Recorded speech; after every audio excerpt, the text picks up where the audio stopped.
Hello അസ്സാമലൈക്കും. അപ്പം ഞാൻ ആറ്റുനൂറ്റ് വാങ്ങിയ എൻ്റെ S23 അവസ്ഥയാണ് ഈ കാണുന്നത്. ഇതിൽ ഓൾമോസ്റ്റ് എല്ലാ കളറിലും ലൈൻ ഈ വന്നിട്ടുണ്ട്.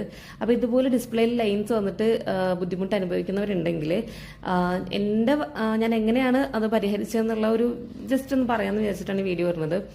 ഞാൻ പലരോട് അന്വേഷിച്ചപ്പോൾ എല്ലാവരും പറഞ്ഞത് ഭയങ്കര ബുദ്ധിമുട്ടാണ്. ഒന്നല്ലെങ്കിൽ ഇതിന്റെ മെയിൻ പരിഹാരം എന്ന് പറയുന്നത് നമുക്ക് ഡിസ്പ്ലേ ചേഞ്ച് ചെയ്യുക എന്നുള്ളതാണ്. പക്ഷെ അതിന് നമുക്ക് ഒരു 8,500 റുപ്പീസാണ് സാംസങ്ങിന്റെ ഈ ഒരു ഡിസ്പ്ലേ മാറാൻ പറഞ്ഞിട്ടുണ്ടായിരുന്നത്. പക്ഷെ നമ്മൾ ഇത്ര റേറ്റ് കൊടുത്ത് ഫോൺ മേടിച്ചിട്ട് വീണ്ടും അതിന് നമ്മുടെ ഭാഗത്തുനിന്ന് ഒരു തെറ്റ് സംഭവിക്കാതെ, ഫിസിക്കലി ഡാമേജ് ഒന്നും നമ്മുടെ ഫോണ് സംഭവിച്ചിട്ടില്ല. അപ്പോൾ അങ്ങനെ സംഭവിക്കാതെ വീണ്ടും നമ്മൾ ക്യാഷ് മുടക്കുക എന്ന് പറയുന്നത് അതത്ര നമുക്ക് അഫോർഡബിൾ അല്ലല്ലോ. അപ്പോൾ ഞാൻ അന്വേഷിച്ചപ്പോൾ എല്ലാവരും പറഞ്ഞത് സാംസങ്ങിന്റെ സർവീസ് സെന്ററിൽ നമ്മൾ അന്വേഷിച്ചിട്ട് അവിടെ നിന്ന് വരുന്ന ഒരു റിപ്ലൈ അനുസരിച്ചിട്ട് മുന്നോട്ട് പോകാനാണ്. മിക്കവർക്കും അതങ്ങനെ മാറി കിട്ടിയിട്ടുണ്ട്, മാറി കിട്ടാത്തവരുണ്ട്. അവർ കുറേ നമ്മളെ നടത്തിക്കും, അല്ലെങ്കിൽ കുറച്ച് ലാഗാണെന്നുള്ള ഇതാണ് ഞാൻ കേട്ടത്. അപ്പം എന്തായാലും നമ്മൾ വാങ്ങിയതാണല്ലോ, ക്യാഷ് മുടക്കി വാങ്ങുമ്പോൾ നമുക്ക് എന്തായാലും അതിൻ്റെ ഒരു സങ്കടം കാണും. അപ്പം എന്തായാലും ഇറങ്ങി തിരിക്കാമെന്ന് വിചാരിച്ചിട്ട് ഇറങ്ങി തിരിച്ചതാണ്.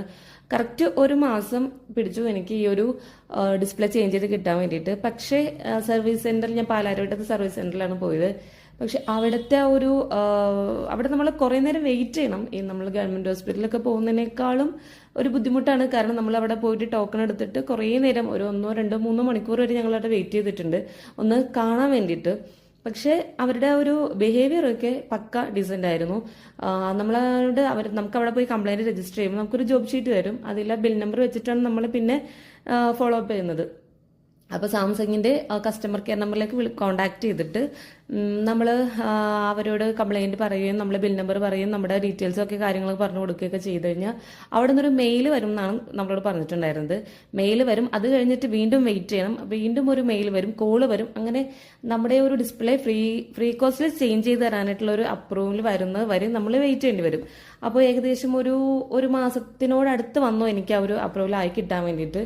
അങ്ങനെ ഞാൻ ഫോൺ സബ്മിറ്റ് ചെയ്തിട്ട് എന്നോട് 10 വർക്കിംഗ് ഡേയ്സ് ആണ് പറഞ്ഞത് ഡിസ്പ്ലേ ചേഞ്ച് ചെയ്ത് തരാനായിട്ട്.